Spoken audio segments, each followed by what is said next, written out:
सिर्फ वर्दी देख के आप ये अंदाज़ा नहीं लगा सकते कि यहाँ कितने योद्धा थे जिन्होंने हमारे देश के लिए अपनी जान कुर्बान कर दी थी, जिनकी बदौलत हम यहाँ आज सुरक्षित घूम रहे हैं और आराम से रह रहे हैं। भारतीय वायुसेना, जिसके शौर्य और पराक्रम की जितनी तारीफ की जाए कम है, और एक सैल्यूट तो भारतीय सेना के लिए बनता ही है। ये हैं तो हम हैं, अगर ये नहीं तो हम नहीं। तो भैया ये कहानी कुछ यूँ है कि आजकल OTT प्लेटफॉर्म पर कई सारी सीरीज और फिल्में दिखाई जा रही है। हाल ही में शेरशाह और भुज जैसी फिल्म भी देखने का मौका मिला, और इसमें जब वायुसेना का सीन आता है तो न जाने क्यों एयरक्राफ्ट की आवाज़ सुनकर दिल और जोर से धड़कने लगता है। बचपन से तमन्ना थी कि काश मुझे भी एयरफोर्स का हिस्सा बनने का मौका मिला होता, और ये तमन्ना सिर्फ दिल में दबी की दबी रह गई। कुछ हालात और कुछ किस्मत ने साथ नहीं दिया।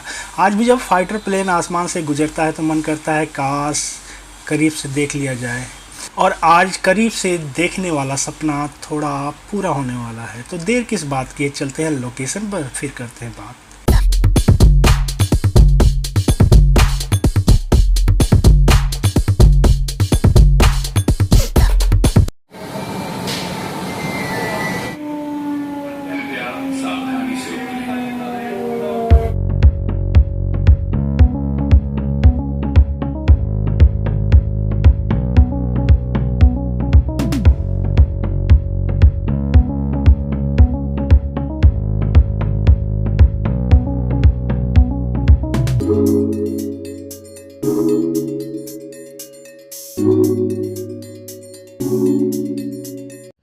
तो भैया जी ये है वायुसेना संग्रहालय। यह संग्रहालय उन विमानों के समृद्ध संग्रह को प्रदर्शित करता है जिन्होंने दशकों से देश की रक्षा करने में महत्वपूर्ण भूमिका निभाई है। यह संग्रहालय आपको भारतीय वायुसेना के व्यापक अतीत की झलक दिखाता है।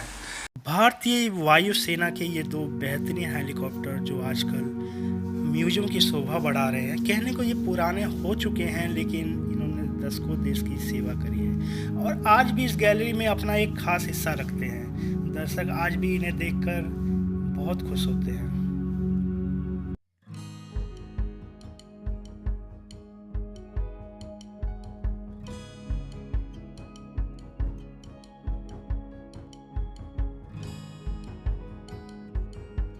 यह पाकिस्तान वायुसेना के कृपाण विमान का विंग भाग है जिसे 1971 के भारत पाक युद्ध के दौरान भारतीय वायुसेना के विमान द्वारा मार गिराया गया था और फिलहाल अभी म्यूजियम का एक हिस्सा बना हुआ है।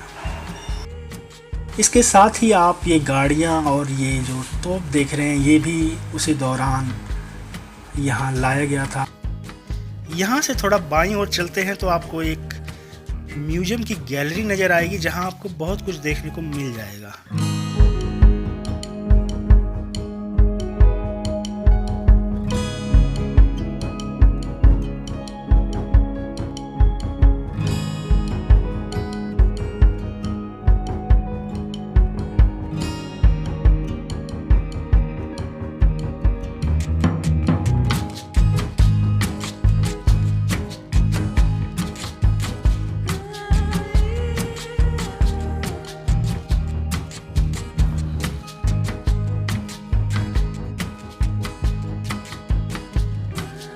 गैलरी के इस भाग में आपको बहुत सारी चीज़ें देखने को मिल जाएंगी। दीवारों पर लगी ये खूबसूरत पेंटिंग जो इस बात को बयां करती है कि हमारे वीर जाबाज जिन्होंने देश की आन बान शान के लिए अपने प्राण न्यौछावर कर दिए और देश के तिरंगे को कभी झुकने नहीं दिया। उस समय के हथियार, उस समय इस्तेमाल में लाई गई बहुत सारी चीज़ें जो कि इस गैलरी का हिस्सा बनी हुई हैं। साथ ही आपको वीर जवानों की वो वर्दियां देखने को मिल जाएगी जिनको पहनकर वो देश की शान को और बढ़ाते थे। और बहुत सारी ऐसी चीज़ें हैं जिनसे हम बिल्कुल अनजान हैं, जिनके बारे में हम बिल्कुल नहीं जानते। तो यहाँ आने के बाद उन चीज़ों के बारे में पता चलता है कि कैसे कैसे उपकरणों से वो देश की सुरक्षा किया करते थे, क्या क्या चीज़ें वो अपने इस्तेमाल में लाया करते थे। कम चीज़ें होने के बावजूद भी वो देश की सुरक्षा में डटे रहते थे और जिनके दिल में ये जज्बा था कि तिरंगा कभी झुकने नहीं देंगे। और आज एयरफोर्स म्यूजियम में देखने के बाद लगता है किस तरह वीर जवानों ने हमें सुरक्षित रखने के लिए देश की सेवा करते आए हैं और देश की सेवा में अपने प्राण न्यौछावर कर दिए हैं। तो आपको ज़रूर इस गैलरी का एक हिस्सा बनना चाहिए और इसे देखने ज़रूर आना चाहिए। तो यहाँ म्यूज़ियम में जो उस समय वीर योद्धा थे उनकी तस्वीरें लगी हुई हैं, उनकी वर्दियाँ रखी हुई हैं और बहुत सारी स्मृतियाँ हैं जो जानने और समझने लायक है। तो कैसे पहले रहा जाता था, क्या क्या चीज़ें उस समय इस्तेमाल की जाती थी। तो जब आप यहाँ आएंगे और उनके बारे में जानेंगे तो आपको पता चलेगा कि लोगों ने कितनी मेहनत करी है भारत को सुरक्षित रखने के लिए और देश की आन बान शान बनाने के लिए, और कितने लोगों ने अपने प्राण दे दिए हैं कि ताकि हम यहाँ सुरक्षित रह सकें, घूम सकें आराम से।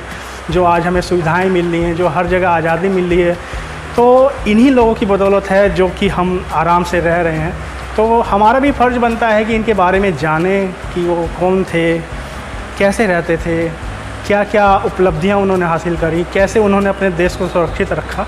तो इन सब चीज़ों को जानना बहुत ज़रूरी है। तो इसके लिए आपको एक बार एयर फोर्स म्यूज़ियम आना पड़ेगा, तो ही आप जान पाएंगे क्या है।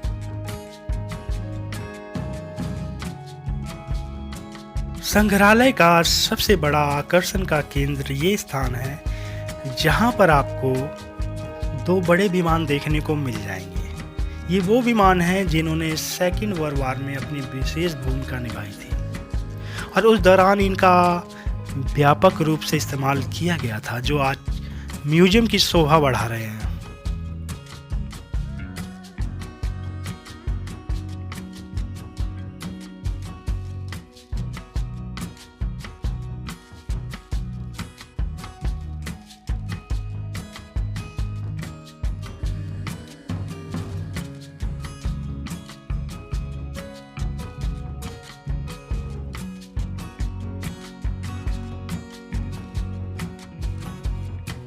म्यूजियम के इस भाग को हैंगर कहा जाता है, जहां पर लगभग 15 विभिन्न प्रकार के सैन्य विमान हैं जिन्होंने वायुसेना में अपना एक महत्वपूर्ण स्थान बना रखा है। फ्रांसीसी मिस्टियर और हाक हंटर, जिसे थंडरबोल्ट के नाम से जाना जाता है, जिनका इस्तेमाल 1965 और 1971 में दुश्मन के लड़ाकों को हराने के लिए किया गया था।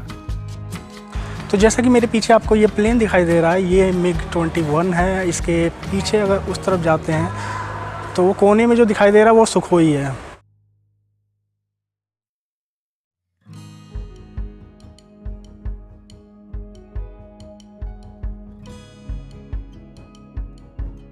तो ऐसे ही बहुत सारे प्लेन हैं जो आप देख सकते हो, मेरे चारों तरफ आपको देखने को मिल जाएंगे। ये पूरा प्लेनों से भरा हुआ है, जो उस समय के फाइटर प्लेन हुआ करते थे, सारे यहाँ पर म्यूज़ियम में रखे हुए हैं। तो आप इनके बारे में जान सकते हो, देख सकते हो। तो बच्चों के लिए तो बहुत अच्छी जगह है ये, उनको जानने समझने और उनके स्टडी के लिए भी बहुत अच्छी चीज़ें यहाँ पर हैं। उनको पता होना चाहिए कि हमारे देश में पहले जो लड़ाकू विमान होते थे वो कैसे होते थे, अभी जो प्रेजेंट में चल रहे हैं वो कैसे हैं। तो एयरफोर्स के बारे में बहुत कुछ जानना चाहिए, बच्चों को लेकर आना चाहिए। तो पेरेंट्स अगर देख रहे हो तो ज़रूर अपने बच्चों को यहाँ लाएं और उन्हें दिखाएं कि यहाँ कैसे कैसे प्लेन रखे हुए हैं, उनके बारे में बताएं। और बहुत सारी जानकारियाँ हैं जो आप यहाँ प्राप्त कर सकते हो। तो ये हैं फ्लाइंग अफसर निर्मलजीत सिंह, जिन्होंने 1971 युद्ध के दौरान विशेष भूमिका निभाई थी। 1971 में पाकिस्तान ने श्रीनगर पर हमला कर दिया था। उसी दौरान निर्मलजीत सिंह अपने प्राणों की चिंता ना करते हुए फाइटर प्लेन लेकर उड़े थे और पाकिस्तान के 2 लड़ाकू विमानों को धराशायी कर दिया।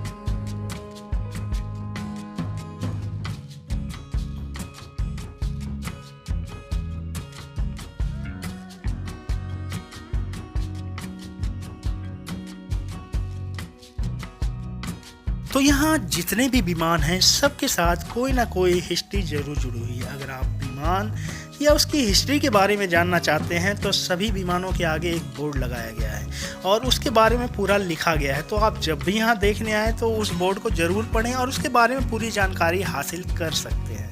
इसके अलावा यहाँ जो मुख्य आकर्षण के केंद्र हैं वो हैं MiG-21, सुखोई और थंडरबोल्ट। तो मैं थोड़ी सी जानकारी इनके बारे में दे देता हूँ। बाकी जानकारी आप जब भी यहाँ आएँ तो बोर्ड को ज़रूर पढ़ें, वहाँ आपको पूरी जानकारी मिल जाएगी। तो सबसे पहले बात करते हैं सुखोई SU-7 की। सुखोई SU-7 सोवियत संघ द्वारा विकसित एक सुपरसोनिक लड़ाकू विमान है जो 1960 के दशक का मुख्य लड़ाकू, बम वर्षक और जमीन पर हमला करने वाला सबसे पावरफुल विमान था।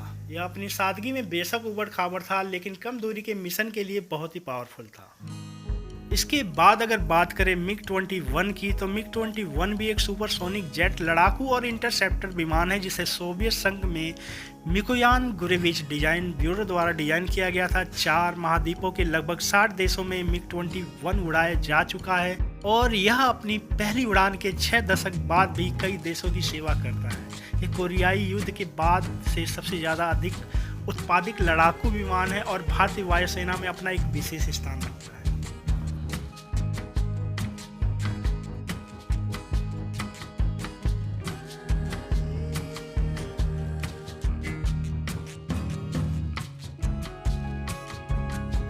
तो अब बात आती है हाकर हंटर की। हाकर हंटर एक ट्रांसकोनिक ब्रिटिश जेट संचालित लड़ाकू विमान है जिसे 1940 के दशक के अंत और 1950 के दशक की शुरुआत में रॉयल एयर फोर्स के लिए हाकर एयरक्राफ्ट द्वारा विकसित किया गया था। यह भारत में 1965 और 1971 युद्ध के दौरान सामने आया था और इसने अपनी एक विशेष भूमिका निभाई थी, जो कि आजकल गैरी का एक मुख्य हिस्सा बना हुआ है।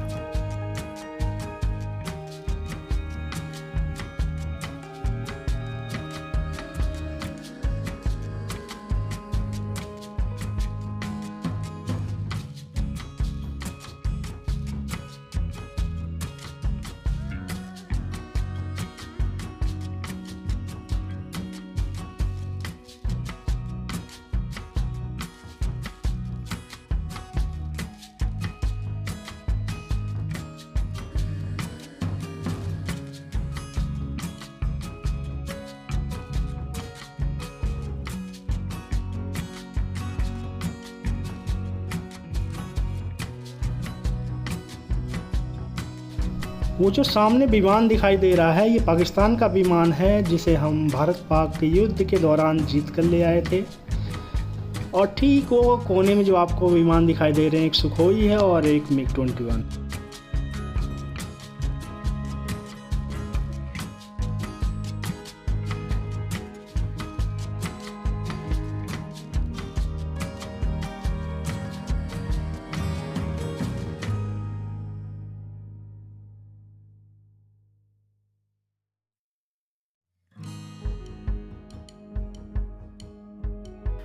म्यूजियम के इस भाग में आपको MiG-25 देखने को मिल जाता है।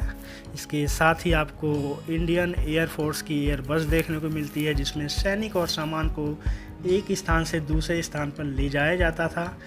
और कई सारे आपको एयरबस यहाँ देखने को मिल जाते हैं और बहुत ही अच्छे कंडीशन में रखे हुए हैं जो अभी म्यूजियम का हिस्सा बने हुए हैं। और यहाँ जो दर्शक आते हैं वो इसे देखकर काफ़ी ज़्यादा प्रसन्न होते हैं और इसके साथ अपनी फ़ोटो वगैरह खिंचवाते हैं।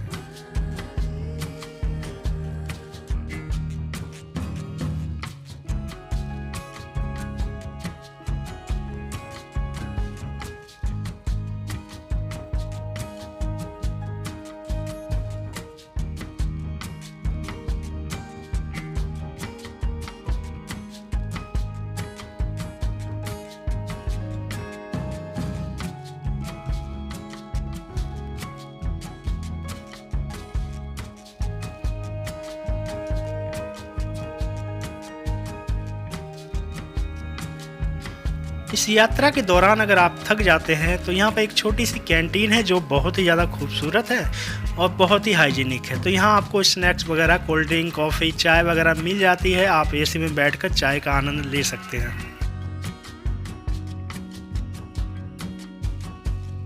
तो दोस्तों यहाँ आने के लिए आप मेट्रो से आ सकते हैं। मेट्रो मजेंटा लाइन जो है सदर बाज़ार तक आती है जो कि पालम के पास है। वहाँ से आप पैदल मुश्किल से आपको 10 मिनट का वॉकिंग डिस्टेंस है। आप चाहो तो रिक्शा ले सकते हो, 20 रुपये लेता है।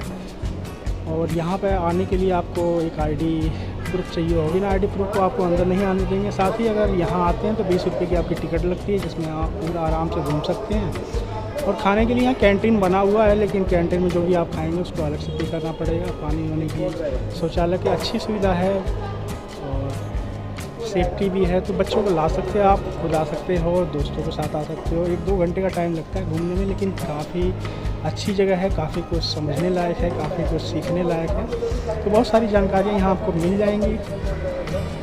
तो फिलहाल वीडियो का यहीं करते हैं अंत। अगर आपको वीडियो अच्छी लगी हो तो प्लीज़ लाइक और शेयर ज़रूर करें। साथ ही चैनल पर नए हो तो सब्सक्राइब करना बिल्कुल ना भूलें।